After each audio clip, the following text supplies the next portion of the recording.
ಕುರ್ಚಿ ಕಿಚ್ಚು ಖರ್ಗೆ ಮನೆಗೆ ಶಿಫ್ಟ್.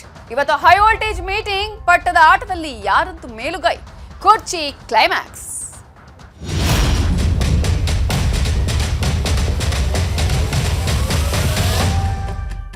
ರಾಜ್ಯ ಕಾಂಗ್ರೆಸ್ನಲ್ಲಿ ಬಿರುಸುಗೊಂಡಿದೆ ಬಣ ರಾಜಕೀಯ. ಸಿಎಂ ಕುರ್ಚಿ ಕದನಕ್ಕೆ ಇವತ್ತೇ ಬೀಳುತ್ತಾ ತೆರೆ. ಸಂಜೆ ಮಲ್ಲಿಕಾರ್ಜುನ ಖರ್ಗೆ ಅವರನ್ನ ಭೇಟಿಯಾಗಲಿದ್ದಾರೆ ಸಿಎಂ ಸಿದ್ದರಾಮಯ್ಯ ಅವರು. ರಾಜ್ಯ ಕಾಂಗ್ರೆಸ್ನಲ್ಲಿ ಬಣ ರಾಜಕೀಯ ಬಿರುಸುಗೊಳ್ತಾ ಇದೆ. ಜೊತೆಗೆ ಈಗಾಗಲೇ ಸಿಎಂ ಕುರ್ಚಿಯ ಪಟ್ಟದ ವಿಚಾರ ದೊಡ್ಡ ಮಟ್ಟದಲ್ಲಿ ಬಿಕ್ಕಟ್ಟಿಗೆ ಇಕ್ಕಟ್ಟಿಗೆ ಕಾರಣ ಆಗಿರುವುದು. ಇವತ್ತೇನಾಗುತ್ತೆ ಅನ್ನುವ ಕುತೂಹಲ. ಕಾರಣ ಸಿಎಂ ಕುರ್ಚಿಯ ಕದನ ಇದೆಯಲ್ಲ, ಅದಕ್ಕೆ ಇವತ್ತು ಫುಲ್ ಸ್ಟಾಪ್ ಬೀಳತ್ತಾ ಇಲ್ವಾ? ಸಂಜೆ ಮಲ್ಲಿಕಾರ್ಜುನ ಖರ್ಗೆ ಅವರನ್ನ ಭೇಟಿ ಮಾಡಲಿದ್ದಾರೆ ಸಿಎಂ ಸಿದ್ದರಾಮಯ್ಯ. ಇನ್ನು ಕೆಲವೇ ಹೊತ್ತಿನಲ್ಲಿ ಅವರಿಬ್ರು ಕೂಡ ಮೀಟ್ ಆಗ್ತಾರೆ. ಹೈಕಮಾಂಡ್ ಕೂಡ ಈಗಾಗಲೇ ಸೂಚನೆ ಕೊಟ್ಟಿದೆ. ಸಮಸ್ಯೆಯನ್ನ ಇತ್ಯರ್ಥಗೊಳಿಸಬೇಕು ಅನ್ನುವ ಸೂಚನೆಯನ್ನ ಮಲ್ಲಿಕಾರ್ಜುನ ಖರ್ಗೆಗೆ ನೀಡಲಾಗಿದೆ. ಈ ಒಂದು ಸೂಚನೆಯನ್ನ ಕೊಟ್ಟಿರೋದು ರಾಹುಲ್ ಗಾಂಧಿ. ಮಲ್ಲಿಕಾರ್ಜುನ ಖರ್ಗೆ ಅವರಿಗೆ ಸಿಎಂಗೆ ಡಿಸಿಎಂಗೆ ಯಾವ ಸಂದೇಶ ಕೊಡ್ತಾರೆ ಅನ್ನುವಂತಹ ಕುತೂಹಲ ಅಂತೂ ಇದ್ದೇ ಇದೆ. ಕುತೂಹಲ ಮೂಡಿಸಿದೆ ಮಲ್ಲಿಕಾರ್ಜುನ ಖರ್ಗೆ ಅವರ ನಡೆ. ಇದೀಗ ಮಲ್ಲಿಕಾರ್ಜುನ ಖರ್ಗೆ ಅವರ ಅಂಗಳದಲ್ಲಿದೆ ಚೆಂಡು. ಏನ್ ಮಾಡ್ತಾರೆ, ಯಾವ ರೀತಿಯಾಗಿ ಈ ಒಂದು ಬಿಕ್ಕಟ್ಟನ್ನು ಶಮನಗೊಳಿಸ್ತಾರೆ, ಜೊತೆಗೆ ಈ ಒಂದು ಸಂಧಾನ ಪ್ರಕ್ರಿಯೆಯನ್ನು ಹೇಗೆ ಮಾಡ್ತಾರೆ ಅನ್ನುವಂತಹ ಕುತೂಹಲ ಇದೆ. ಈಗಾಗಲೇ ಒಬ್ಬೊಬ್ಬರದ್ದು ಒಂದೊಂದು ಬಣ ಒಂದೊಂದು ರೀತಿಯ ಹೇಳಿಕೆಗಳನ್ನ ಕೊಡ್ತಾ ಇದೆ. ಖುದ್ದು ಸಿದ್ದರಾಮಯ್ಯ ಅವರೇ ಹೇಳಿದ್ರು, ನಾನೇ ಮುಂದುವರಿತೀನಿ ಅಂತ ಹೇಳಿ. ಇಷ್ಟೆಲ್ಲ ಬೆಳವಣಿಗೆಗಳು ಆಗ್ತಾ ಇರೋದ್ರ ನಡುವೆನೇ ಕುರ್ಚಿ ಕಿತ್ತಾಟದ ಮಧ್ಯೆ ನಾಯಕರು ಒಗ್ಗಟ್ಟು ಪ್ರದರ್ಶನ ಮಾಡಿದ್ದಾರೆ. ಒಟ್ಟಿಗೆ ಕಾಣಿಸ್ಕೊಂಡಿದ್ದಾರೆ ಸಿಎಂ ಮತ್ತು ಡಿಸಿಎಂ. ಇವತ್ತು ಜಿಕೆವಿಕೆಯ ಮತ್ಸ್ಯಮೇಳ ನಡೆಯಿತು. ಆ ಮತ್ಸ್ಯಮೇಳದಲ್ಲಿ CM Siddaramaiah, DCM DK Shivakumar ಇಬ್ರು ಪಾಲ್ಗೊಂಡಿದ್ರು. ಅಕ್ಕಪಕ್ಕದಲ್ಲೇ ಕೂತಿದ್ರು. ಅಕ್ಕಪಕ್ಕ ಕೂತು ಇವರಿಬ್ರು ಕೂಡ ಮಾತಾಡ್ಕೊಂಡಿದ್ದಾರೆ. ಮನಸ್ಸಿನೊಳಗಡೆ ಎಂಥ ಬೇಗುದಿ ಇದ್ರು. ಜೊತೆಗೆ ಒಳಗೆ ರಣತಂತ್ರವನ್ನ ಮಾಡ್ತಾ ಇದ್ರು. ಏನೇ ತಮ್ಮ ಆಪ್ತರ ಮೂಲಕ ಮಾಸ್ಟರ್ ಪ್ಲಾನ್ ಮಾಡ್ತಾ ಇದ್ರು. ತಾವು ಎದುರುಗಡೆ ಇದ್ದಂತಹ ಸಂದರ್ಭದಲ್ಲಿ ಬಹಳ ಚೆನ್ನಾಗಿದ್ದೀವಿ, ನಮ್ಮ ನಡುವೆ ಯಾವುದೇ ರೀತಿಯಾದಂತಹ ಜಗಳ ಇಲ್ಲ, ಅಸಮಾಧಾನ ಇಲ್ಲ ಅನ್ನುವ ರೀತಿಯಲ್ಲೇ ಇದ್ರು. ಕಲಹ ಶುರುವಾದ ನಂತರ ಮೊದಲ ಬಾರಿಗೆ ಇವರಿಬ್ರು ಮುಖಾಮುಖಿ ಆಗಿದ್ದು. ನಿನ್ನೆ ಮೊನ್ನೆ ಎಲ್ಲ ನಾವು ಗಮನಿಸಿದ್ರೆ ಒಬ್ಬರೊಬ್ಬರ ಮುಖವನ್ನು ಕೂಡ ನೋಡಿರ್ಲಿಲ್ಲ.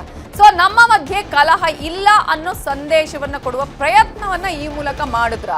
ದೆಹಲಿಯಲ್ಲಿ ಕುರ್ಚಿ ಕಿತ್ತಾಟ ಶುರುವಾದ ಬಳಿಕ ಇದೇ ಮೊದಲ ಬಾರಿಗೆ ಸಿಎಂ ಹಾಗೂ ಡಿಸಿಎಂ ಒಟ್ಟಿಗೆ ಕಾಣಿಸಿಕೊಂಡಿದ್ದಾರೆ. ಬೆಂಗಳೂರಿನ ಜಿಕೆವಿಕೆಯಲ್ಲಿ ನಡೀತಾ ಇರೋ ಮತ್ಸ್ಯಮೇಳದ ಕಾರ್ಯಕ್ರಮದಲ್ಲಿ ಒಟ್ಟಿಗೆ ವೇದಿಕೆಯನ್ನ ಹಂಚಿಕೊಂಡ್ರು. ಇವರಿಬ್ರು ಕೂಡ ಅಕ್ಕಪಕ್ಕದಲ್ಲೇ ಕೂತ್ರು. ಅಕ್ಕಪಕ್ಕ ಕೂತು ಸಿಎಂ ಹಾಗೂ ಡಿಸಿಎಂ ಮಾತಾಡಿದ್ದಾರೆ.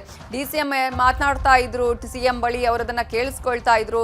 ಮಾತನಾಡುವಂತ ಸಂದರ್ಭದಲ್ಲಿ ಯಾವುದೇ ರೀತಿ ಅಂದ್ರೆ ಆ ರೀತಿಯಾಗಿ ತಮ್ಮ ನಡುವೆ ಏನೋ ಭಿನ್ನಾಭಿಪ್ರಾಯ ಇಲ್ಲ ಅನ್ನುವಂತಹ ರೀತಿಯಲ್ಲಿ ಇವರಿಬ್ರು ಕೂಡ ಮಾತಾಡ್ತಾ ಇದ್ರು. ಸೊ ಈಗ ಈ ಒಂದು ಸಂದೇಶವನ್ನ ರವಾನಿಸುವ ಪ್ರಯತ್ನವನ್ನ ಮಾಡಿದ್ದಾರೆ.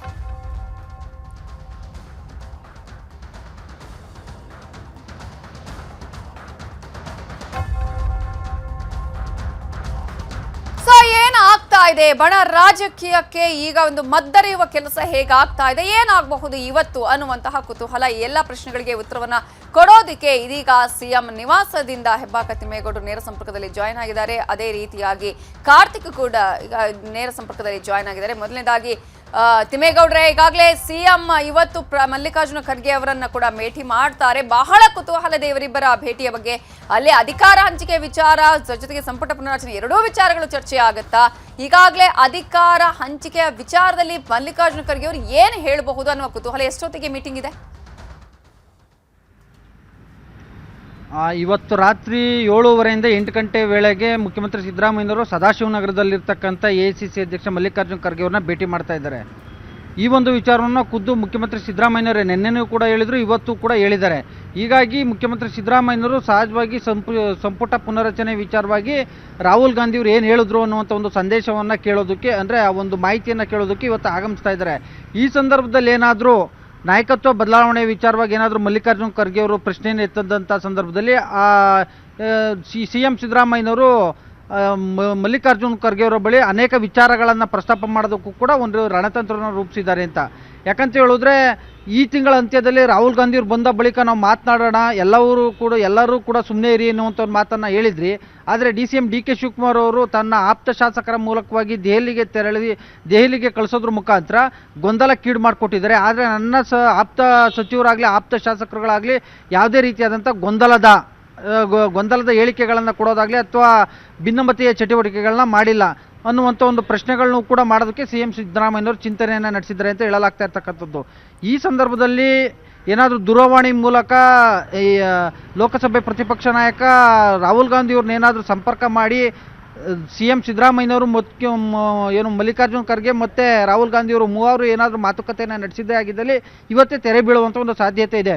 ಅಥವಾ ನಿನ್ನೆಯೇ ರಾಹುಲ್ ಗಾಂಧಿಯವರು ಮಲ್ಲಿಕಾರ್ಜುನ್ ಖರ್ಗೆ ಮೂಲಕವಾಗಿ ಏನಾದರೂ ಸಂದೇಶವನ್ನು ಕಳುಹಿಸಿದರೆ ಆ ಒಂದು ಮಾಹಿತಿಯನ್ನು ಇವತ್ತು ಮುಖ್ಯಮಂತ್ರಿ ಸಿದ್ದರಾಮಯ್ಯನವ್ರ ಬಳಿ ಹಂಚಿಕೊಳ್ಳುವಂಥ ಒಂದು ಸಾಧ್ಯತೆಗಳಿದ್ದಾವೆ. ಸದ್ಯದ ಮಟ್ಟಿಗೆ ನೋಡೋದಾದರೆ ಉಭಯ ನಾಯಕರಿಬ್ಬರು ಕೂಡ ಅಂದರೆ ಮುಖ್ಯಮಂತ್ರಿ ಸಿದ್ದರಾಮಯ್ಯ ಮತ್ತು ಉಪಮುಖ್ಯಮಂತ್ರಿ DK ಶಿವಕುಮಾರ್ ಇಬ್ಬರೂ ಕೂಡ ತಮ್ಮ ಪಟ್ಟನ್ನು ಸಡಿಲಿಕೆ ಮಾಡ್ತಾ ಇಲ್ಲ. ಒಂದು ಕಡೆಗೆ ಸಚಿವ ಸಂಪುಟ ಪುನರ್ರಚನೆಗೆ ಅವಕಾಶವನ್ನು ಮಾಡಿಕೊಡಿ ಅನ್ನುವಂಥ ಒಂದು ಮಾತನ್ನು ಮುಖ್ಯಮಂತ್ರಿ ಸಿದ್ದರಾಮಯ್ಯನವರು ಹೇಳ್ತಾ ಇರ್ತಕ್ಕಂಥದ್ದು. ಮತ್ತೊಂದು ಕಡೆಯಾಗಿ ನಾಯಕತ್ವ ಬಿಕ್ಕಟ್ಟು ಅಂದರೆ ನಾಯಕತ್ವ ಬದಲಾವಣೆ ವಿಚಾರವಾಗಿ ಈ ಹಿಂದೆ ಏನು ಸರ್ಕಾರ ರಚನೆ ಸಂದರ್ಭದಲ್ಲಿ ಏನು ಮಾತನ್ನು ಕೊಟ್ಟಿದ್ರಿ ಆ ಮಾತಿಗೆ ಸಂಬಂಧಪಟ್ಟಂತೆ ನಾನು ಸ್ಪಷ್ಟನೆಯನ್ನು ಕೊಡಿ, ನಾನು ಈ 2.5 ವರ್ಷದ ಬಳಿಕ ನನಗೂ ಕೂಡ ಅವಕಾಶವನ್ನು ಮಾಡಿಕೊಡಿ ಅನ್ನುವಂಥ ಒಂದು ಪ್ರಸ್ತಾಪವನ್ನು DK ಶಿವಕುಮಾರ್ ಅವರು ಏನು ಮುಂದಿಟ್ಟಿದ್ದಾರೆ. ಆ ಒಂದು ವಿಚಾರಗಳ ಬಗ್ಗೆಯೂ ಕೂಡ ಅಂದರೆ ಸಾಧಕ ಬಾಧಕಗಳ ಬಗ್ಗೆಯೂ ಕೂಡ ಇವತ್ತು ಚರ್ಚೆ ಮಾಡುವಂಥ ಒಂದು ಸಾಧ್ಯತೆಗಳಿದ್ದಾವೆ. ಅಂತಿಮವಾಗಿ ಏನು ಸಚಿವ ಸಂಪುಟ ಪುನರ್ರಚನೆ ಬಗ್ಗೆ ಏನಾದರೂ ಗ್ರೀನ್ ಸಿಗ್ನಲ್ ಕೊಡ್ತಾರಾ ಅಥವಾ ನಾಯಕತ್ವ ಬಿಕ್ಕಟ್ಟು ತಲೆದೋರಿರ್ತಕ್ಕಂಥ ಹಿನ್ನೆಲೆಯಲ್ಲಿ ದೆಹಲಿ ಅಂಗಳದಲ್ಲೇ ಈ ಒಂದು ಗೊಂದಲವನ್ನು ಬಗೆಹರಿಸೋಣ, ದೆಹಲಿಗೆ ಬನ್ನಿ ಅನ್ನುವಂಥ ಒಂದು ಸೂಚನೆಯನ್ನೇನಾದರೂ ಖರ್ಗೆ ಅವರು ಕೊಡ್ತಾರಾ ಅನ್ನುವಂಥದ್ದು ಸದ್ಯದ ಕುತೂಹಲ. ನವಿತಾ ಜೈನ್ ಹಾಗೆ ಸಂಪರ್ಕದಲ್ಲಿ ಇನ್ನು ಕಾರ್ತಿಕ್, ಈಗಾಗಲೇ DK ರಣತಂತ್ರ ಮಾಡ್ತಾ ಇದ್ದಾರೆ, ಒಂದಷ್ಟು ಶಾಸಕರ ಸಹಿ ಹಾಕಿಸುವಂತಹ ಕೆಲಸ ಕೂಡ ಆಗ್ತಾ ಇದೆ. ಇಂತಹ ಸಂದರ್ಭದಲ್ಲಿ DK ಅವರೀಗ ಮಲ್ಲಿಕಾರ್ಜುನ್ ಖರ್ಗೆ ಅವರನ್ನ ಭೇಟಿ ಮಾಡ್ತಾರಾ ಇವತ್ತೇ? ಅವರ ನಿಲುವನ್ನು ಈಗ ಯಾವ ರೀತಿಯಾಗಿ ಹೇಳುವಂತಹ ಚಾನ್ಸಸ್ ಇದೆ? ಅವರ ಮಾಸ್ಟರ್ ಪ್ಲಾನ್ ಏನು? ನಾಯಕತ್ವದ ಬಿಕ್ಕಟ್ಟಿಗೆ ಸಂಬಂಧಪಟ್ಟಂತೆ ಸಾಕಷ್ಟು ಚರ್ಚೆಗಳಿರ್ತಕ್ಕಂಥ ಸಂದರ್ಭದಲ್ಲಿ DCM DK ಶಿವಕುಮಾರ್ ಅವರ ಆಪ್ತಬಣದ ಶಾಸಕರು ದೆಹಲಿಗೆ ಹೋಗಿ ಅಲ್ಲಿ ಒಂದಿಷ್ಟು ಹೈಕಮಾಂಡ್ ನಾಯಕರನ್ನ ಭೇಟಿ ಮಾಡೋದಕ್ಕೆ ಪ್ರಯತ್ನಗಳನ್ನ ಪಟ್ಟರು. ಜೊತೆಗೆ ಅಲ್ಲಿ DCM DK ಶಿವಕುಮಾರ್ ಅವರನ್ನ CM ಮಾಡಬೇಕು ಅನ್ನುವಂಥ ಬೇಡಿಕೆಯೂ ಕೂಡ ಹೌದಾಗಿತ್ತು. ಇದರ ಬೆಳವಣಿಗೆ ನಂತರದಲ್ಲಿ DCM DK ಶಿವಕುಮಾರ್ ಅವರು ಕೂಡ ಸರ್ಕಾರಕ್ಕೆ 2.5 ವರ್ಷ ಆದ ನಂತರದಲ್ಲಿ ಅಂದ್ರೆ ಅವರು ಎರಡು ದಿನಗಳ ಕಾಲ ಯಾವುದೇ ರೀತಿಯ ಕಾರ್ಯಕ್ರಮಗಳಲ್ಲೂ ಕೂಡ ಭಾಗಿಯಾಗಿರಲಿಲ್ಲ. ಅದರ ಜೊತೆಗೆ ಈಗ ಮಲ್ಲಿಕಾರ್ಜುನ್ ಖರ್ಗೆ ಅವರನ್ನು ಕೂಡ ಇವತ್ತು ಭೇಟಿಯಾಗುವಂತ ಸಾಧ್ಯತೆಗಳು ಕೂಡ ಇರತಕ್ಕಂಥದ್ದು. ಈಗಾಗಲೇ DCM DK ಶಿವಕುಮಾರ್ ಅವರು ಅದಕ್ಕೆ ಸಂಬಂಧಪಟ್ಟಂತೆ ಎಲ್ಲಿಯೂ ಕೂಡ ಹೇಳಿಕೆನ ಕೊಟ್ಟಿಲ್ಲ, ನಾನು ಇವತ್ತು ಮಲ್ಲಿಕಾರ್ಜುನ್ ಖರ್ಗೆ ಅವರನ್ನ ಭೇಟಿ ಆಗ್ತೇನೆ ಅನ್ನುವಂಥದ್ದು. ಆದರೆ ಈಗಿರ್ತಕ್ಕಂಥ DK ಶಿವಕುಮಾರ್ ಈಗಿರ್ತಕ್ಕಂಥ ಮಾಹಿತಿಯ ಪ್ರಕಾರ DCM DK ಶಿವಕುಮಾರ್ ಅವರು ಇವತ್ತು ಮಲ್ಲಿಕಾರ್ಜುನ್ ಖರ್ಗೆ ಅವರನ್ನ ಭೇಟಿ ಮಾಡಿ ಒಂದಿಷ್ಟು ವಿಚಾರಗಳನ್ನ ಚರ್ಚೆ ಮಾಡುವವರು ಕೂಡ ಇದ್ದಾರೆ. ಯಾವುದೇ ಕಾರಣಕ್ಕೂ ಸಚಿವ ಸಂಪುಟ ಪುನರ್ರಚನೆಗೆ ಅವಕಾಶವನ್ನು ಕೊಡಬೇಡಿ ಅನ್ನುವಂತ ಪಟ್ಟನ್ನು ಹಿಡಿದಿರ್ತಕ್ಕಂಥ DCM DK ಶಿವಕುಮಾರ್ ಅವರು ಇವತ್ತು ಮಲ್ಲಿಕಾರ್ಜುನ್ ಖರ್ಗೆ ಅವರ ಮುಂದೆಯೂ ಕೂಡ ಅದೇ ವಿಚಾರವನ್ನು ಪ್ರಸ್ತಾಪ ಮಾಡ್ತಾರೆ. ಜೊತೆಗೆ ನಾಯಕತ್ವದ ಬದಲಾವಣೆಗೆ ಸಂಬಂಧಪಟ್ಟಂತೆ ನೀವು ಒಂದು ಸ್ಪಷ್ಟವಾಗಿರ್ತಕ್ಕಂಥ ನಿರ್ಣಯವನ್ನು ತೆಗೆದುಕೊಳ್ಳಿ ಅನ್ನುವಂಥ ರೀತಿಯಲ್ಲೂ ಕೂಡ ಇವತ್ತು ಮನವರಿಕೆಯನ್ನು ಮಾಡುವಂತ ಕೆಲಸವನ್ನು ಕೂಡ DCM DK ಶಿವಕುಮಾರ್ ಅವರು ಮಾಡುವಂತ ಸಾಧ್ಯತೆಗಳು ಕೂಡ ಇರತಕ್ಕಂಥದ್ದು. ಯಾಕಂತಂದ್ರೆ ಈಗಾಗಲೇ 2.5 ವರ್ಷ ಕಳೆದಿದೆ. ಈ ಹಿಂದೆ 2023ರಲ್ಲಿ ಅಧಿಕಾರಕ್ಕೆ ಬಂದಂತ ಸಂದರ್ಭದಲ್ಲಿ 50-50 ಸೂತ್ರದ ಅಡಿಯಲ್ಲಿ ನನಗೆ ಅಂದ್ರೆ ಅಧಿಕಾರವನ್ನು ಹಂಚಿಕೆ ಮಾಡಲಾಗುತ್ತೆ ಅನ್ನುವಂಥ ಆಶ್ವಾಸನೆಯನ್ನು ಕೊಟ್ಟಿದ್ದೀರಿ, ಅದರಂತೆ ನಡೆದುಕೊಳ್ಳಿ ಅನ್ನುವಂಥ ಪಟ್ಟನ್ನ DK ಶಿವಕುಮಾರ್ ಅವರು ಹಿಡ್ತಾ ಇರ್ತಕ್ಕಂಥದ್ದು. ಈಗಾಗಲೇ ಅದಕ್ಕೆ ಸಂಬಂಧಪಟ್ಟಂತೆ ಒಂದಿಷ್ಟು ಜನ ತಟಸ್ಥ ಶಾಸಕರನ್ನು ಕೂಡ ಸೆಳೆಯುವಂತ ಕೆಲಸವನ್ನು ಕೂಡ DCM DK ಶಿವಕುಮಾರ್ ಅವರು ಮಾಡ್ತಾ ಇದ್ದಾರೆ. DCM DK ಶಿವಕುಮಾರ್ ಅವರು ಕೂಡ ಈ ಒಂದು ವಿಚಾರದಲ್ಲಿ ಎಲ್ಲೋ ಒಂದ್ ಕಡೆ ಶಾಸಕರ ಬೆಂಬಲ ಇದ್ದಂತ ಸಂದರ್ಭದಲ್ಲಿ ನನಗೆ ಅಧಿಕಾರವನ್ನ ಬಹುಬೇಗನೆ ಪಡೆದುಕೊಳ್ಳಬಹುದು ಅನ್ನುವಂತ ನಿಟ್ಟಿನಲ್ಲಿ ಅವರು ಯೋಚಿಸಿದಂತೆ ಕಾಣುತ್ತದೆ. ಅದೇ ಒಂದು ಕಾರಣಕ್ಕಾಗಿ ತಮ್ಮ ಆಪ್ತರ ಮೂಲಕವಾಗಿ ಹಾಗೆ ಸಹೋದರ DK ಸುರೇಶ್ ಅವರ ಮೂಲಕವಾಗಿ ಒಂದಿಷ್ಟು ಜನ MLA ಗಳನ್ನ ಸಂಪರ್ಕ ಮಾಡಿ ಅವರಿಂದ ಒಂದು ಬೆಂಬಲವನ್ನು ಪಡೆದುಕೊಳ್ಳುವಂತ ಕೆಲಸವನ್ನು ಕೂಡ ಮಾಡ್ತಾ ಇರತಕ್ಕಂಥದ್ದು. ಅದರ ಜೊತೆಗೆ ಈಗಿರ್ತಕ್ಕಂಥ ಮಾಹಿತಿಯ ಪ್ರಕಾರ ಒಂದಿಷ್ಟು ಜನ MLA ಸಹಿಯನ್ನು ಕೂಡ ಸಂಗ್ರಹ ಮಾಡಲಾಗ್ತಾ ಇದೆ ಅನ್ನುವಂಥದ್ದು ಕೂಡ ಈಗ ಚರ್ಚೆಯಲ್ಲಿದೆ. ಅದಕ್ಕೆ ಸಂಬಂಧಪಟ್ಟಂತೆ ಇದುವರೆಗೂ ಕೂಡ ಅಧಿಕೃತ ಮಾಹಿತಿಗಳು ಲಭ್ಯ ಆಗಿಲ್ಲ. ಆದ್ರೆ ಎಲ್ಲ ಒಂದ್ ಕಡೆ ಶಾಸಕರನ್ನ ಸೆಳೆದು ತಟಸ್ಥ ಬಣದವರು ಇರಬಹುದು ಅಥವಾ ತನ್ನ ಒಂದು ಆಪ್ತರಲ್ಲಿ ಗುರುತಿಸಿಕೊಂಡಿರ್ತಕ್ಕಂಥ MLA ಗಳನ್ನು ಕೂಡ ಒಂದು ಕ್ರೋಢೀಕರಣ ಮಾಡಿ ಆ ಒಂದು ಸಂಖ್ಯೆಯನ್ನು ಕೂಡ ಹೈಕಮಾಂಡ್ ಮುಂದೆ ಇಟ್ಟು ತನ್ನ ಒಂದು ಬಣವು ಕೂಡ ಇಷ್ಟು ದೊಡ್ಡದಾಗಿದೆ, ಜೊತೆಗೆ ನಾನು CM ಆಗಬೇಕು ಅನ್ನುವಂಥ ನಿಟ್ಟಿನಲ್ಲಿ ಇಷ್ಟೆಲ್ಲ ಜನ MLA ಗಳು ಕೂಡ ಒಂದು ಒಮ್ಮತವನ್ನು ಸೂಚಿಸಿದ್ದಾರೆ ಅನ್ನುವಂಥದ್ದನ್ನು ಅಲ್ಲಿ ಇಟ್ಟು ಆ ಮೂಲಕವಾಗಿ CM ಸ್ಥಾನವನ್ನು ಪಡೆದುಕೊಳ್ಬೇಕು ಅನ್ನುವಂತ ನಿಟ್ಟಿನಲ್ಲಿ ಅವರು ಯೋಚನೆಯನ್ನು ಮಾಡಿ ಸ್ಟ್ರಾಟಜಿಯನ್ನು ಕೂಡ ಮಾಡ್ತಿರ್ತಕ್ಕಂಥದ್ದು. ಈಗಾಗಲೇ DCM DK ಶಿವಕುಮಾರ್ ಅವರು ಇವತ್ತು ಏನಾದರೂ ಮಲ್ಲಿಕಾರ್ಜುನ್ ಖರ್ಗೆ ಅವರನ್ನೇನಾದರೂ ಇವತ್ತು ಭೇಟಿ ಮಾಡಿದಂಥ ಸಂದರ್ಭದಲ್ಲಿಯೂ ಕೂಡ ಅವರು ಈ ಹಿಂದೆ ಏನು ಆಶ್ವಾಸನೆಯನ್ನು ಕೊಡಲಾಗಿತ್ತು ಅದಕ್ಕೆ ಸಂಬಂಧಪಟ್ಟಂತೆ ನೀವು ಒಂದು ಸ್ಪಷ್ಟವಾದ ನಿರ್ಣಯವನ್ನು ತೆಗೆದುಕೊಳ್ಳಿ ಅನ್ನುವಂಥ ಒಂದು ಮನವಿಯನ್ನು ಮಾಡಬಹುದು. ಅದರ ಜೊತೆಗೆ ಬಹುಶಃ ಇವತ್ತು ಸಂಖ್ಯೆಯನ್ನು ಕೂಡ MLA ಗಳ ಬೆಂಬಲ ಎಷ್ಟಿದೆ ಅನ್ನುವಂಥ ಸಂಖ್ಯೆ ಸಮೇತವಾಗಿ ಇವತ್ತು ಮಲ್ಲಿಕಾರ್ಜುನ್ ಖರ್ಗೆ ಅವರ ಬಳಿ ಅವರು ಒಂದಿಷ್ಟು ಮನವಿಯನ್ನು ಮಾಡಿಕೊಳ್ಳುವಂಥ ಸಾಧ್ಯತೆಗಳು ಕೂಡ ಇರ್ತಕ್ಕಂಥದ್ದು. ಜೊತೆಗೆ ರಾಹುಲ್ ಗಾಂಧಿ ಅವರೊಂದಿಗೆ ಇನ್ನೊಮ್ಮೆ ಚರ್ಚೆಯನ್ನು ಮಾಡಿದ ವಿನಃ ನೀವು ಸಂಪುಟ ಪುನರಚನೆ ಮಾಡೋದಕ್ಕೆ ಯಾವುದೇ ಕಾರಣಕ್ಕೂ ಕೂಡ ಅವಕಾಶವನ್ನು ಕೊಡಬೇಡಿ ಅನ್ನುವಂಥ ನಿಟ್ಟಿನಲ್ಲಿಯೂ ಕೂಡ DCM DK ಶಿವಕುಮಾರ್ ಅವರು ಇವತ್ತು AICC ಅಧ್ಯಕ್ಷರಾಗಿರ್ತಕ್ಕಂಥ ಮಲ್ಲಿಕಾರ್ಜುನ್ ಖರ್ಗೆ ಅವರನ್ನ ಭೇಟಿ ಮಾಡಿ ಮನವಿ ಮಾಡುವಂತ ಸಾಧ್ಯತೆಗಳು ಕೂಡ ದಟ್ಟವಾಗಿರ್ತಕ್ಕಂಥದ್ದು. ಶತಾಯಗತೆಯ CM ಆಗಲೇಬೇಕು ಅನ್ನುವಂಥ ರೀತಿಯಲ್ಲಿ ಪಣ ತೊಟ್ಟಿರ್ತಕ್ಕಂಥ DCM DK ಶಿವಕುಮಾರ್ ಅವರು ಬೇರೆ ಬೇರೆ ಆಯಾಮಗಳಲ್ಲಿ ಕೆಲಸಗಳನ್ನ ಮಾಡ್ತಾ ಇದ್ದಾರೆ. ಒಂದು ಕಡೆ ಶಾಸಕರ ಬೆಂಬಲವನ್ನ ಕೇಳುವಂತದ್ದು ಒಂದು ಕಡೆ ಆದ್ರೆ, ಇನ್ನೊಂದು ಕಡೆ ಹೈಕಮಾಂಡ್ ಅನ್ನ ಮನವೊಲಿಸುವಂತ ಕೆಲಸವನ್ನು ಕೂಡ ಮಾಡ್ತಾ ಇರತಕ್ಕಂಥದ್ದು. ಜೊತೆಗೆ ಇದರ ನಡುವೆ ಪಕ್ಷದಲ್ಲೂ ಕೂಡ ಯಾವುದೇ ರೀತಿಯ ಭಿನ್ನಾಭಿಪ್ರಾಯಗಳು ಇಲ್ಲ ಅನ್ನುವಂಥ ರೀತಿಯಲ್ಲಿ ಒಂದು ಸಂದೇಶ ರವಾನೆ ಆಗಬೇಕು ಅನ್ನುವಂಥ ಕಾರಣಕ್ಕಾಗಿ ಇವತ್ತಿನ ವೇದಿಕೆಯ ಕಾರ್ಯಕ್ರಮದಲ್ಲಿ ಅಂದ್ರೆ ಮತ್ಸ್ಯ ಮೇಳ ಕಾರ್ಯಕ್ರಮದಲ್ಲಿಯೂ ಕೂಡ CM ಸಿದ್ದರಾಮಯ್ಯನವರೊಂದಿಗೆ ಸಹಜವಾಗಿ ಮಾತುಕತೆಯನ್ನು ಕೂಡ ಮಾಡಿರ್ತಕ್ಕಂಥದ್ದು. ನವಿತಾ ಜೈನ್. Thank you Karthik. ಹಾಗೇನೆ ಹೆಬ್ಬಾಕ ತಿಮ್ಮೇಗೌಡ್ರೆ ಡೀಟೇಲ್ಸ್ಗೆ. ಇನ್ನು DKಶಿ ಮನೆಯಲ್ಲಿ ಸಿದ್ದೇಶ್ವರ ಸ್ವಾಮಿ ಪೂಜೆಯ ವಿಚಾರಕ್ಕೆ ಸಂಬಂಧಪಟ್ಟ ಹಾಗೆ ದೇಗುಲದ ಕಾರ್ಯದರ್ಶಿ ವೀರಭದ್ರಪ್ಪ ಪ್ರತಿಕ್ರಿಯೆ ಕೊಟ್ಟಿದ್ದಾರೆ. ಸೂರ್ಯ ಚಂದ್ರ ಹುಟ್ಟಿದಾಗಿನಿಂದಲೂ ಇದರ ಪವಾಡ ಇದೆ ಅನ್ನೋದನ್ನ ದೇಗುಲದ ಕಾರ್ಯದರ್ಶಿ ವೀರಭದ್ರಪ್ಪ ಅವರೇ ಹೇಳಿದ್ದಾರೆ. DKಶಿ ಮನೆಯಲ್ಲಿ ಸಿದ್ದೇಶ್ವರ ಸ್ವಾಮಿಯನ್ನ ಪೂಜೆ ಮಾಡಿರುವಂತಹ ವಿಚಾರ ಇದು ದೊಡ್ಡ ಮಟ್ಟದಲ್ಲಿ ಸೌಂಡ್ ಮಾಡಿತ್ತು. DKಶಿ ಅವರು ಹಿಂದೊಮ್ಮೆ ದೇವಸ್ಥಾನಕ್ಕೆ ಬಂದಿದ್ರು, ಆಗ ಅವರಿಗೆ ಒಳ್ಳೇದ ಆಗಿರಬಹುದೇನೋ, ನಿನ್ನೆ ಮನೆಗೆ ಸ್ವಾಮಿಯನ್ನ ಕರೆಸಿ ಪೂಜೆ ಮಾಡಿಸಿದ್ದಾರೆ ಅಂತ ಹೇಳಿ ಆ ದೇವಸ್ಥಾನದ ಕಾರ್ಯದರ್ಶಿ ಹೇಳಿಕೆಯನ್ನ ಕೊಟ್ಟಿದ್ದಾರೆ. ಸೂರ್ಯಚಂದ್ರ ಇರುವ ಸಂದರ್ಭದಲ್ಲಿ ಅಂದ್ರೆ ಯಾವಾಗಿಂದ ಆರಂಭ ಆಯಿತು ಅಲ್ಲಿಂದಲೂ ಕೂಡ ಸಿದ್ದೇಶ್ವರ ಸ್ವಾಮಿಯ ಪವಾಡ ಇದೆ ಅನ್ನುವಂತಹ ವಿಚಾರವನ್ನ ಅಲ್ಲಿನ ಕಾರ್ಯದರ್ಶಿಗಳು ಹೇಳ್ಕೊಂಡಿದ್ದಾರೆ. ಇದೀಗ DKಶಿ ಮನೆಯಲ್ಲಿ ಸಿದ್ದೇಶ್ವರ ಸ್ವಾಮಿ ಪೂಜೆಯ ವಿಚಾರಕ್ಕೆ ಸಂಬಂಧಪಟ್ಟ ಹಾಗೆ ಅವರು ಈ ಒಂದು ಪ್ರತಿಕ್ರಿಯೆಯನ್ನ ನೀಡಿದ್ದಾರೆ. DKಶಿ ಮೊನ್ನೆ ಫಂಕ್ಷನ್ ಇತ್ತು ಅರ್ಸಿಗೆಯಲ್ಲಿದ್ದ ನಮ್ಗೆ ಯಾರು ಗೊತ್ತಿಲ್ಲ. ಅನ್ಎಕ್ಸ್ಪೆಕ್ಟೆಡ್ ಆಗಿ ಸೀದಾ ಇಲ್ಲಿಗೆ ಬಂದಿದ್ದಾರೆ. ಇಲ್ಲಿ ಬಂದಾಗ ಅವತ್ತು ನಾನೆಲ್ಲ ನಮ್ಮ ಹುಡುಗ ಇದ್ದ, ಆಮೇಲೆ ಅಧ್ಯಕ್ಷರಿದ್ದ ಬಸವರಾಜು, ಅವು ಬಂದಿಲ್ಲಿ ಸಿಂಪಲ್ ಆಗಿ ಪೂಜೆ ಮಾಡಿಸ್ಬಿಟ್ಟು ಮೂಲಸ್ಥಾನದಲ್ಲಿ ಅಲ್ಲಿ ರಾಜಗೌರ ಹತ್ರ ಹೋಗಿ ಅಲ್ಲಿ ಒಂದು ಫೋಟೋ ಇತ್ತು. ಫೋಟೋ ಇದರಲ್ಲಿ ವಿಡಿಯೋದಲ್ಲಿ ಬಿಟ್ಟಿದ್ರು ನೋಡೋದು. ಅದು ಈಗ ನಾನು ಹಂಗೆ ನೋಡ್ತಾ ಇದ್ದೆ, ಅಲ್ಲೆಲ್ಲ TV ನೋಡ್ತಿದ್ದಾಗ ಅವ್ರು ಹೇಳೋರು ನಾನು ಜೇನ್ಕಲ್ಗೆ ಹೋಗಿದ್ದೆ ಅಂತ ಭಾಳ ಚೆನ್ನಾಗಿ ಹೇಳೋರು. ಅದೇನು ಒಳ್ಳೇದಾಯ್ತೋ ಏನೋ, ಅದಕ್ಕೆ ಮೊನ್ನೆ ಇದಕ್ಕಿದ್ದಂಗೆ ಸ್ವಲ್ಪ ಕೆಲಸ ಇತ್ತು, ಆದರೂ ಅವ್ರು ಹೇಳಿದ್ರಲ್ಲ ಅಂತಂತೇಳಿ ರಾತ್ರಿ ಅಲ್ಲಿಗೆ ಹೋಗಿದ್ರು ಬೆಂಗಳೂರಿಗೆ ಹೋಗಿ ಬಂದಿದ್ದಾರೆ. ಈಗ ಅಲ್ಲಿ ಅವ್ರು ಹೋದರೆ ಅವ್ರವ್ರಿಷ್ಟ ಪ್ರಕಾರ ಪೂಜೆ ರುದ್ರಾಭಿಷೇಕ ಮಾಡಿಸ್ತಾರೆ, ಸಿಂಪಲ್ಲಾಗಿ ಪೂಜೆ ಮಾಡಿಸ್ತಾರೆ. ಆನಂತರ ಅವ್ರಿಗೆ ಹಂಗೆ ಹೋಗಲ್ಲ. ಅವ್ರಿಂದ ಒಂದು ಸಿಸ್ಟಮ್ ಮಾಡಿದ್ದೀವಿ. ಒಂದು ದಿವ್ಸಕ್ಕೆ 10, 15, 20 ಜನ ಅಪ್ಲಿಕೇಶನ್ದಾರರು ಇರ್ತಾರೆ. ಅದಕ್ಕೆ ನಾವು ಸೀನಿಯಾರಿಟಿ ಪ್ರಕಾರ ಅಪ್ಲಿಕೇಶನ್ ಕೊಡೋದು. ಅಪ್ಲಿಕೇಶನ್ ಪ್ರತಿ 15ನೇ ತಾರೀಕು 1ನೇ ತಾರೀಕು ಇಲ್ಲಿ ಮೀಟಿಂಗ್ ಕರಿತೀವಿ. ಅವತ್ತು ಅವರೆಲ್ಲ ಬರಬೇಕು. ಅಪ್ಲಿಕೇಶನ್ದಾರ ಯಾರಿದ್ದಾರೆ ಅವರೆಲ್ಲ ಬಂದು ಸೀನಿಯಾರಿಟಿ ಮೇಲೆ ಅವರಿಗೆ ಡಿಸ್ಟ್ರಿಬ್ಯೂಟ್ ಮಾಡ್ತೀವಿ. DKಶಿ ಪರ ಕಾಂಗ್ರೆಸ್ನ ಶಾಸಕರು ದೆಹಲಿ ಪ್ರಯಾಣವನ್ನ ಮಾಡಿರುವ ಹಿನ್ನೆಲೆಯಲ್ಲಿ ದೆಹಲಿಯಿಂದ ವಾಪಸ್ ಆಗಿದ್ದಾರೆ. ಈಗ ಶಾಸಕರು ಕಾಂಗ್ರೆಸ್ನ ಶಾಸಕರ ಜೊತೆಗೆ ಬೆಂಗಳೂರಿಗೆ ವಾಪಸ್ ಆಗಿದ್ದಾರೆ. ಬಿಜೆಪಿ ಶಾಸಕ ದೆಹಲಿಯಿಂದ ಬೆಂಗಳೂರಿಗೆ ಬಂದಿದ್ದಾರೆ. ಶಾಸಕ ST ಸೋಮಶೇಖರ್ ಅವರು ಪುಲಕೇಶಿ ನಗರ ಶಾಸಕ AC ಶ್ರೀನಿವಾಸ್ ಜೊತೆಗೆ ಆಗಮಿಸಿದ್ದಾರೆ.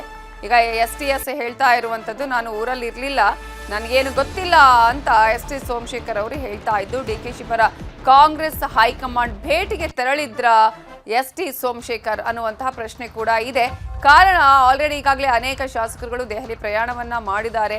DKಶಿ ಪರವಾಗಿ ಲಾಬಿ ಮಾಡೋದಕ್ಕೂ ಕೂಡ ಅವರು ಹೋಗಿದ್ರು ಅನ್ನುವಂತಹ ಮಾತುಗಳು ಕೇಳಿ ಬರ್ತಾ ಇರುವಂತಹ ಸಂದರ್ಭದಲ್ಲಿ ST ಸೋಮಶೇಖರ್ ಅವರು ದೆಹಲಿಗೆ ಹೋಗಿರೋದು DK ಶಿವಕುಮಾರ್ ಅವರ ಪರವಾಗಿ ಬ್ಯಾಟಿಂಗ್ ಬೀಸೋದಿಕ್ಕ ಅನ್ನುವ ಪ್ರಶ್ನೆ ಕೂಡ ಇದೆ. DCM ಅವರ ನಡುವೆ CM ಸ್ಥಾನಕ್ಕಾಗಿ ಫೈಟ್ ನಡೀತಿದೆ ಅನ್ನೋಂಥ ಮಾತುಗಳು, ಹೈಕಮಾಂಡಿನ ಸಂದೇಶ ಕೊಟ್ಟಿದೆ ಅನ್ನೋಂಥ ಕೆಲವು ಚರ್ಚೆಗಳು ಭಾಳ ನಡೀತಿದೆ. ತಮ್ಮ ಅಭಿಪ್ರಾಯ ಏನು ಇಲ್ಲಪ್ಪ, ನಾವು ಚಿಕ್ಕಮಂಗ್ಳೂರಿಗೆ ಪಿಟಿಷನ್ ಕಮಿಟಿಗೆ ಹೋಗಿ ಅಲ್ಲಿಂದ ಮಂಗಳೂರಿಗೆ ಹೋಗಿ ಮಂಗಳೂರಿಂದ ಬರ್ತಾ ಇದ್ದೀವಿ. ನಾವೊಂದು ಪಿಟಿಷನ್ ಕಮಿಟಿ ಮೀಟಿಂಗ್ ಇತ್ತು, ಬುಧವಾರ ನೈಟ್ ಆಲ್ಟ್ ಮಾಡಿ ಗುರುವಾರ ಅದು ಮುಗಿಸಿ ಅಲ್ಲಿಂದ ಮಂಗಳೂರಿಗೆ ಹೋಗಿ ಮಂಗಳೂರಿಂದ ಬರ್ತಾ ಇದ್ದೀವಿ. ಖಂಡಿತ ಸರ್. ಏನು ನಡೀತಿದೆ ಸರ್ ಪಾರ್ಟಿಯಲ್ಲಿ ಬೆಳವಣಿಗೆ? ಇಲ್ಲ, ಊರಲ್ಲಿ ಇರಲಿಲ್ಲ 3 ದಿವಸದಿಂದ, ಈಗ ಬರ್ತಾ ಇರೋದು. ಸರ್, ಈಗ ಗಣಿಗ ರವಿ ಅವರು DK ಶಿವಕುಮಾರ್ ಅವರು CM ಆಗಬೇಕು ಅಂತ ಬಯಸ್ತಾ ಇದ್ದಾರೆ.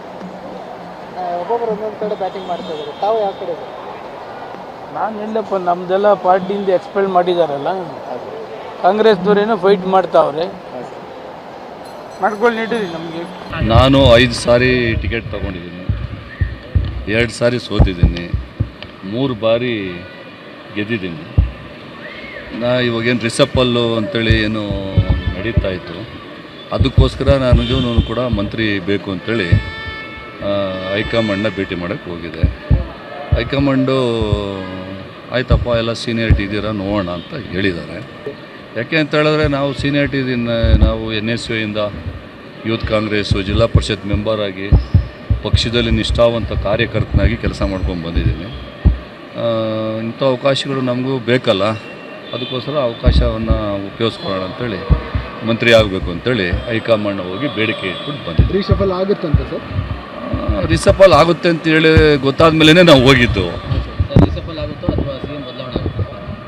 ನಾನು ಆ್ಯಕ್ಚುಲಾಗಿ ನಾನು ಹೋಗಿದ್ದು ನಮ್ಮ ಆನೇಕಲ್, ನಮ್ಮ ಪಾರ್ಲಿಮೆಂಟ್ ವ್ಯಾಪ್ತಿ ಒಳಗಡೆ ಶಿವಣ್ಣ ಬರ್ತಾ ಇದ್ರು. ಅವ್ರಿಗೊಂದು ಮಂತ್ರಿಗಿರಿ ಕೇಳೋಣ, ಮುಂದಕ್ಕೆ ಏನಾದ್ರು ಅವಕಾಶ ಬಂದಾಗ ಅವ್ರಿಗೊಂದು ಮಂತ್ರಿ ಮಾಡಿ ಅಂತ ಹೈಕಮಾಂಡಲ್ಲಿ ನಿವೇದನೆ ಮಾಡೋದಕ್ಕೆ ಹೋಗಿದೆ ಅಷ್ಟೇ. ಮತ್ತು ಶರತ್ ಅವ್ರದ್ದು ಸರ್? ಶರತ್ ಅವರು ಅವ್ರದ್ದು ಆದಂಥ ಪರ್ಸ್ನಲ್ ಅವ್ರದ್ದು ಅಜೆಂಡಾ ಇರ್ತದಲ್ಲ, ಅವ್ರು ಬಂದಿದ್ದಾರೆ. ಅವ್ರನ್ನೂ ಮಂತ್ರಿ ಮಾಡ್ಬೇಕಂತ ಕೇಳಿದ್ರೆ ಮಾಡಲಿ. ನಾನು ಲೋಕಲ್ ಬಾಡಿ ಈಗ DCM ಅವರು CM ಆಗಬೇಕು ಅನ್ನೋಂಥ ಆಸೆ, ಬಿಟ್ಕೊಡ್ಬೇಕು ಅನ್ನೋಂಥ ಮಾತುಗಳು ಅವೆಲ್ಲ ನಾವು ತೀರ್ಮಾನ ಮಾಡಂಗಿದ್ರೆ ಆಗತ್ತೇನಪ್ಪ? ಅವೆಲ್ಲ ಹೈಕಮಾಂಡ್ ಏನ್ ತೀರ್ಮಾನ ಮಾಡುತ್ತೆ, ಹೈಕಮಾಂಡ್ ಅದನ್ನ ತೀರ್ಮಾನ ಮಾಡುತ್ತೆ. ಏನಾದ್ರು ಈ ವಿಚಾರವಾಗಿ ಪ್ರಸ್ತಾಪ ಮಾಡಿದ್ರೆ ಸರ್? ಹೈಕಮಾಂಡ್ ತೀರ್ಮಾನಕ್ಕೆ ಬಿಟ್ಟಿದ್ದು, ಹೈಕಮಾಂಡ್ ಏನ್ ತೀರ್ಮಾನ ಮಾಡುತ್ತೋ ಆ ತೀರ್ಮಾನಕ್ಕೆ ನಾವೆಲ್ಲರೂ ಕೂಡ ಬದ್ಧರಾಗಿರ್ತೀವಿ. ನಾನು ಶಿವಣ್ಣ ಅವ್ರ ಜೊತೆ ಭಾಳ ಅವಿನಾಭಾವ ಸಂಬಂಧ ಹೊಂದಿರತಕ್ಕಂಥವನು ಸುಮಾರು 15-20 ವರ್ಷಗಳಿಂದ. ಅವರು ಹೈಕಮಾಂಡ್ನಲ್ಲಿ ನನ್ನ ಸೀನಿಯರ್ ಇದ್ದೀನಿ, ಮಂತ್ರಿ ಮಾಡಬೇಕು ಅಂತ ಕೇಳಲಿಕ್ಕೆ ಹೋಗ್ತಾ ಇದ್ದೀನಿ, ಬಾರಯ್ಯ ಅಂತ ಕರೆದ್ರು. ಜೊತೆಯಲ್ಲಿ ಹೋಗಿ ಹೈಕಮಾಂಡ್ ಖರ್ಗೆ ಸಾಹೇಬ್ರನ್ನೆಲ್ಲ ಭೇಟಿ ಮಾಡಿಸ್ಕೊಂಡು, ನಾನು ಸುಮಾರು ದಿನ ಆಗಿತ್ತು ಖರ್ಗೆ ಸಾಹೇಬ್ರನ್ನ ನೋಡಿ, ಹೋಗಿ ಅವ್ರನ್ನ ಭೇಟಿ ಮಾಡಿ ಅವರೊಂದು ಆಶೀರ್ವಾದ ತಗೊಂಡು ಶಿವಣ್ಣವ್ರ ಜೊತೆ ಹೋಗಿ ಬಂದೆ. ಬೆಂಗಳೂರು ಬಂದ್ಬಿಟ್ರೆ DK ಶಿವಕುಮಾರ್ CM ಆಗಬಾರ್ದು ಅಂತ ಯಾರು ಹೇಳಿದ್ದಾರೆ? ಯಾವ ಹೈಕಮಾಂಡ್ ತೀರ್ಮಾನ ಮಾಡ್ತದನ್ನ? ಯಾವಾಗ ಹೈಕಮಾಂಡ್ ಯಾವಾಗ ಬೇಕಾದ್ರೂ ಮಾಡ್ಬೋದು, ಯಾವಾಗ ಬೇಕಾದ್ರೂ ಮಾಡ್ಬೋದು. ಹೈಕಮಾಂಡ್ ಯಾವ ಸಂದರ್ಭದಲ್ಲಿ ಮಾಡಬೇಕು